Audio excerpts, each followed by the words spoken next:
Welcome to the referee training video on an overview of the player's briefing. Time management is very important. One way to get the match started on time is to memorize the 7 steps for the briefing. Strive to have the briefing done as quickly as possible as to not reduce the player's warm-up time. It is preferable to conduct the briefing at or near the center of the court when all players are present. However, if a player is missing, at least determine the starting servers and inspect paddles. Allow a team to warm up. Hold the game balls when starting and until finished with the player's briefing. Do not include additional information or explanations unless requested by a player or directed by a lead tournament official. Refrain from coaching. Players' questions are answered according to the rule book. It is helpful to answer by saying, according to the rule book. For hearing impaired and other adaptive players, determine their level of support.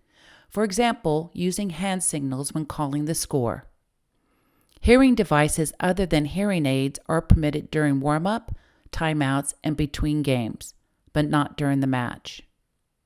The starting server's IDs must be visible. Tying to the shoelace is acceptable if it is visible to the opponents. Notate the location by the name, for example, right shoe.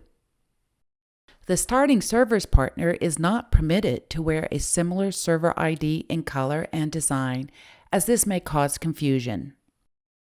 Practice serves are not mandatory during a warm-up. Refrain from giving a warning for potential illegal serves, as this is considered coaching.